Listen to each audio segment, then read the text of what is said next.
With మా associate editor Mahatma దగ్గరికి వెళ్దాం. లైవ్ ద్వారా జాయిన్ అవుతున్నారు మహాత్మా. నెక్స్ట్ ఈ కేసులో ఏం జరగబోతుంది? మీరు చెప్పినట్లుగా ఆడ్ నంబర్ జడ్జెస్ బెంచ్ తో రెఫర్ అయింది కాబట్టి నెక్స్ట్ ఆ బెంచ్ ఎప్పుడు ఏర్పాటు కాబోతోంది? ఏ విధంగా ఈ కేసుకి సంబంధించిన విచారణ జరగబోతోంది అంటారు? దీని మీద ఇప్పుడు భారత ప్రధాన న్యాయమూర్తి నిర్ణయం తీసుకోవాల్సి ఉంటుంది. ఈ ఇద్దరు న్యాయమూర్తులు కూడా కేసుని ఆయనకే రిఫర్ చేశారు. ఫర్దర్గా ఏ నిర్ణయం తీసుకోవాలన్నా ప్రధాన న్యాయమూర్తి తీసుకుంటారు. దీన్ని త్రిసభ్య ధర్మాసనానికి ఇవ్వాలా లేదంటే 5 సభ్యుల ధర్మాసనానికి అప్పచెప్పాలా అన్నది. అంటే ఈ సెక్షన్ 17A పార్ట్ మాత్రమే వారు విచారణ జరుపుతారు. మిగతా కేసుకు సంబంధించిన తీర్పంతా కూడా ఇద్దరు న్యాయమూర్తులు ఇచ్చారు. ఆ విషయంలో ఇద్దరికీ ఏకాభిప్రాయం ఉంది. ఒక్క సెక్షన్ 17Aని వర్తింపజేసే విషయంలోనే భిన్నాభిప్రాయం కలిగింది కాబట్టి దాన్ని ఫర్దర్గా లార్జర్ అంటే 3 కావచ్చు 5 కావచ్చు, అది ప్రధాన న్యాయమూర్తి డిసైడ్ చేయాల్సి ఉంటుంది.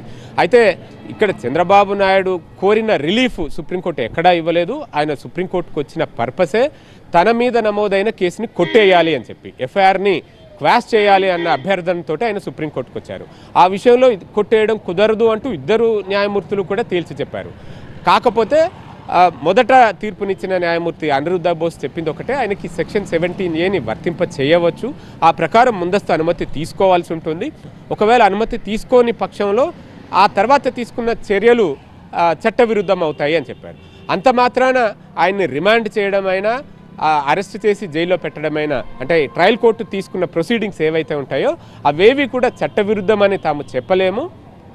ఆ మేరకు ట్రయల్ కోర్టుకి అధికారం ఉంది, దాంట్లో తాము జోక్యం చేసుకోలేము అంటూ ఆయన చాలా స్పష్టంగా తేల్చి చెప్పారు. ఎందుకు అని అంటే ఇక్కడ చంద్రబాబు మీద కేవలం అవినీతి నిరోధక చట్టం ప్రకారం మాత్రమే కేసులు నమోదు కాలేదు, ఐపీసీ ప్రకారం కూడా సెక్షన్లు నమోదై ఉన్నాయి కాబట్టి. ఇక బేలా త్రివేది విషయానికి వచ్చేసరికి ఆమె మరింత క్లారిటీగా ఈ సెక్షన్ 17Aని విపులీకరిస్తూ చెప్పుకుంటూ వచ్చారు. 2018లో ఈ చట్ట సవరణ జరిగింది, కానీ నేరం అంతకంటే ముందు జరిగింది. అంతకంటే ముందు జరిగిన నేరం జరిగిన సమయంలో ఏ చట్టాలైతే అమల్లో ఉంటాయో వాటి ప్రకారమే విచారణ జరపాల్సి ఉంటుంది.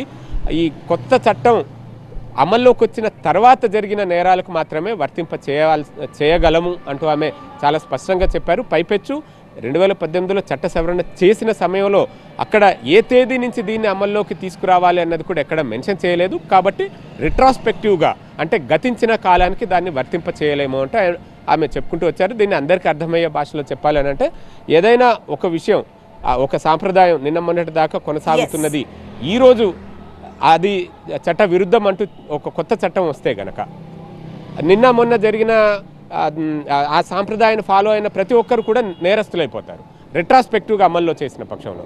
అలా చేయడం సరికాదు అన్న అభిప్రాయాన్ని ఆమె వ్యక్తం చేశారు. సో ఈ పరిస్థితుల్లో ఒక్క సెక్షన్ 17A మీద క్లారిటీ కోసం లార్జర్ బెంచ్కు కేసు వెళ్తుంది.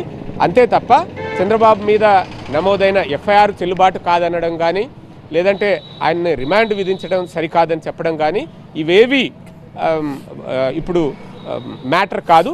వాటి విషయంలో క్లారిటీ వచ్చేసింది. ఇద్దరు న్యాయమూర్తులు కూడా క్వాష్ చేయడం కుదరదు అని తేల్చి చెప్పేశారు. ఆయన పిటిషన్ తోసిపుచ్చారు. మహాత్మా మొత్తానికి